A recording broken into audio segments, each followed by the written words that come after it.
Assalamualaikum warahmatullahi wabarakatuh. Waalaikumsalam warahmatullahi wabarakatuh.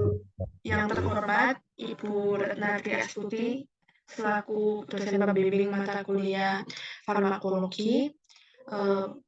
Pertama-tama saya ucapkan puji syukur kita panjatkan terhadap kepada Allah Subhanahu wa Ta'ala karena atas rahmatnya kita diberikan kesehatan dan juga kesempatan menempuh ilmu.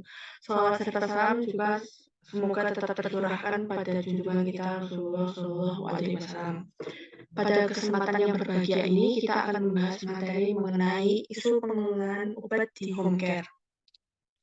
Saya Ajeng Puja selaku moderator akan membimbing jalannya diskusi pada sore hari ini. Tetapi sebelumnya saya akan mengenalkan anggota kelompok saya yang terdiri dari Linda Arlana, Lupita Hilda, Muhammad Fatihan Wengginada, Agung, Anissa Ika, dan Susanti.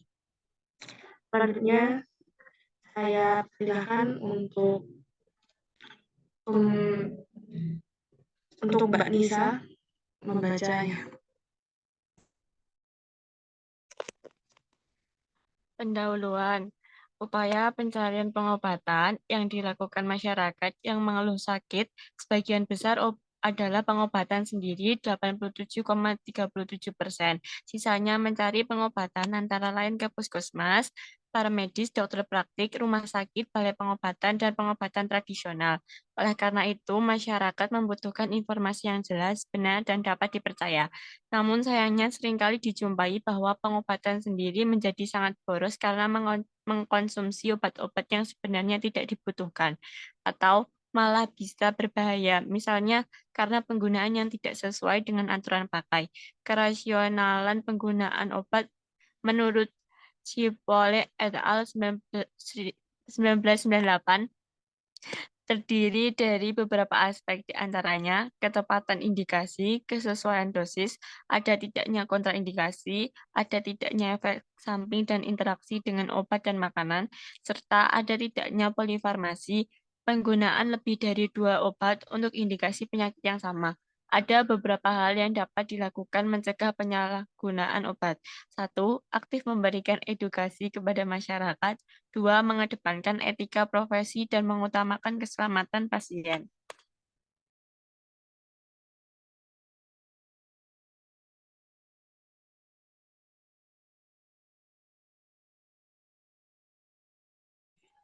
Lalu selanjutnya latar belakang pendahuluan dibacakan oleh Agung terbelakang. Untuk latar belakang, bila digunakan secara benar, obat bebas dan obat bebas terbatas seharusnya bisa membantu masyarakat dalam pengobatan sendiri secara aman dan efektif.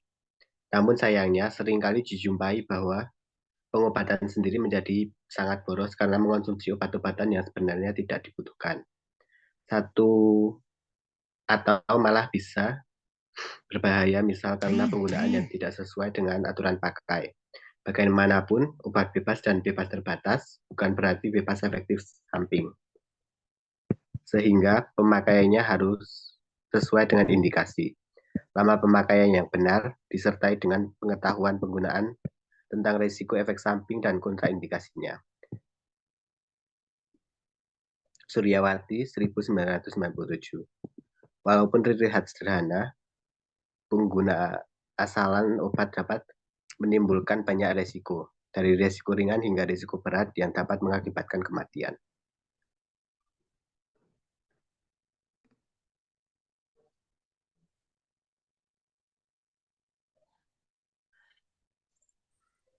Metode untuk meningkatkan pengetahuan masyarakat akan pengelolaan obat di rumah tangga dan penggunaan obat yang rasional akan diadakan penyuluhan menggunakan metode community-based interactive approach method atau metode cara belajar ini insan aktif atau CBIA.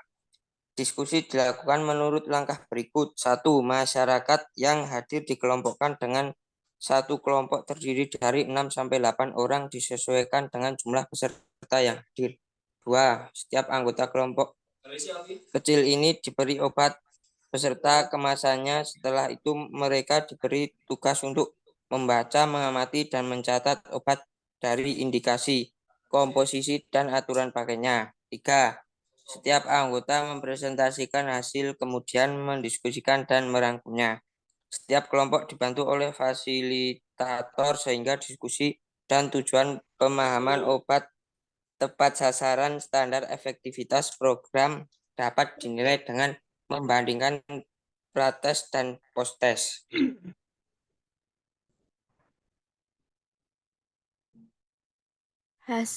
Menurut hasil analisis pretest dan posttest, sampai secara umum terlihat adanya peningkatan pengetahuan peserta kegiatan. Namun, peningkatan yang signifikan secara statistik hanya pengetahuan pada pertanyaan 9 bagian 2, yaitu pemahaman responden tentang kontraindikasi. Kesimpulan yang dapat ditarik dari beberapa tahapan yang telah dilakukan terkait program pengabdian kepada masyarakat Banjar, Sakah, Desa Pamogan, Kecamatan Denpasar Selatan adalah sebagai berikut.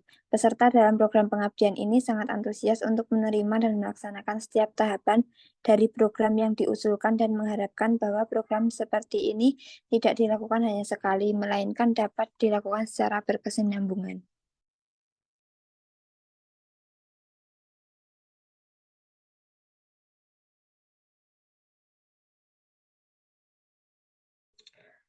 Demikian tadi diskusi kelompok kami. Mari kita ucapkan alhamdulillah. Saya selaku moderator mohon maaf atas kesalahan yang saya berbuat. Terima kasih teman-teman yang sudah berpartisipasi. Wassalamualaikum warahmatullahi wabarakatuh. Waalaikumsalam warahmatullahi wabarakatuh.